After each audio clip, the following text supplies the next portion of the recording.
जय श्री राधे। मैं गीता रानी, मेरे यूट्यूब चैनल धार्मिक सोच में आपका स्वागत है। आइए आज हम फागुन मास में पड़ने वाली रंगभरनी या आमल की एकादशी के महत्व और कथा के बारे में जानते हैं। आमल की एकादशी व्रत की बहुत बड़ी महिमा है।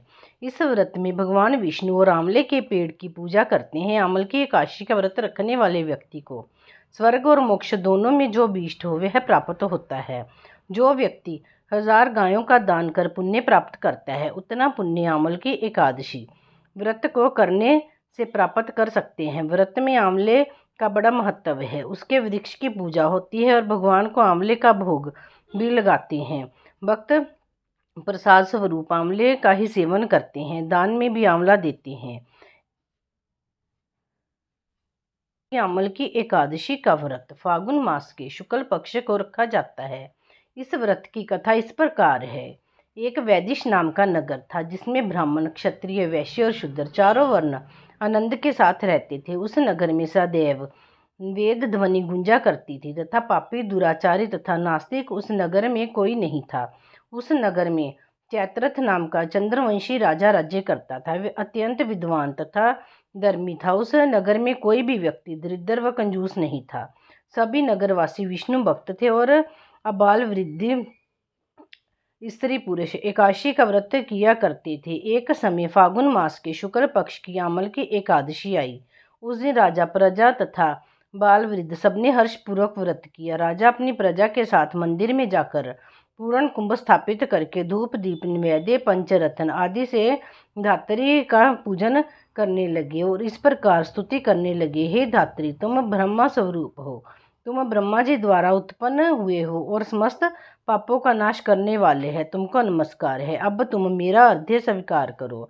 तुम श्री रामचंद्र जी द्वारा सम्मानित हो और मैं आपसे प्रार्थना करता हूँ अतः आप मेरे समस्त पापों का नाश करो। इस मंदिर में सबने रात्रि को जागरण किया। रात के समय वहां एक बहेलिया आया जो अत्यंत पापी और दुराचारी था। वे अपने कुटुंब का पालन जीव हत्या करके किया करता था। भूख और प्यास से अत्यंत व्याकुल हो वह बहेलिया इस जागरण को देखने के लिए मंदिर में एक कोने में बैठ गया और विष्णु भगवान तथा एकादशी महात्म्य की कथा सुनने लगा। इस प्रकार अन्य मनुष्यों की भांति उसने भी सारी रात जागरण कर बिता दी। प्रातःकाल होते ही सब लोग अपने घर को चले गए तो बहेलिया भी अपने घर चला गया। घर जाकर उसने भोजन किया। कुछ समय बीतने के पश्चात उस बहेलिए की मृत्यु हो गई, मगर उस आमल की एकादशी के व्रत तथा जागरण से उसने राजा विदुरथ के घर जन्म लिया और उसका नाम वसुरथ रखा गया। युवा होने पर वह चतुरंगनी सेना सहित तथा धन धान्य से युक्त होकर 10,000 ग्रामों का पालन करने लगा। वह तेज में सूर्य के समान, कांति में चंद्रमा के समान और वीरता में भगवान विष्णु के समान और क्षमा में पृथ्वी के समान था। वह अत्यंत धार्मिक, सत्यवादी, कर्मवीर और विष्णु भक्त था। वह प्रजा का समान भाव से पालन करता था। दान देना उसका नित्य कर्तव्य था। एक दिन राजा शिकार खेलने के लिए गया। देव योग से वह मार्ग भूल गया और दिशा ज्ञान न होने के कारण उसी वन में एक वृक्ष के नीचे सो गया। थोड़ी देर बाद पहाड़ी मलेच्छ वहां पर आ गए और राजा को अकेला देखकर मारो मारो शब्द करते हुए राजा की ओर दौड़े। मलेच्छ कहने लगे कि इसी दुष्ट राजा ने हमारे माता पिता, पुत्र पुत्र आदि अनेक संबंधियों को मारा है तथा देश से निकाल दिया है, अतः इसको अवश्य मारना चाहिए।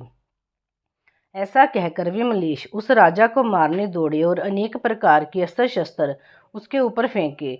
वे सब अस्त्र शस्त्र राजा के शरीर पर गिरते ही नष्ट हो जाते और उनका वार पुष्प के समान प्रतीत होता। अब उन मलेच्छों के अस्त्र शस्त्र उल्टा उन्हीं पर प्रहार करने लगे, जिससे वे मूर्छित होकर गिरने लगे। उसी समय राजा के शरीर से एक दिव्य स्त्री उत्पन्न हुई। वह स्त्री अत्यंत सुंदर होते हुए भी उसकी भ्रुकुटी टेढ़ी थी। उसकी आंखों से लाल लाल अग्नि निकल रही थी, जिससे वह दूसरे काल के समान प्रतीत होती थी। वह स्त्री मलेच्छों को मारने दौड़ी और थोड़ी ही देर में उसने सब मलेच्छों को काल के गाल में पहुंचा दिया। जब राजा सोकर उठा तो उसने मलेच्छों को मरा हुआ देखकर कहा कि इन शत्रुओं को किसने मारा है?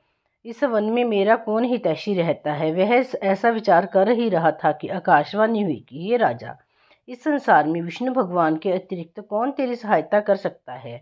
इस आकाशवाणी को सुनकर राजा अपने राज्य में आ गया और सुखपूर्वक राज्य करने लगा। महर्षि वशिष्ठ बोले कि हे राजन, यह आमल की एकादशी के व्रत के प्रभाव था। जो मनुष्य इस आमल की एकादशी का व्रत करते हैं वे प्रत्येक कार्य में सफल होते हैं और अंत में विष्णु लोक को जाते हैं। बोलो एकादशी महारानी की जय।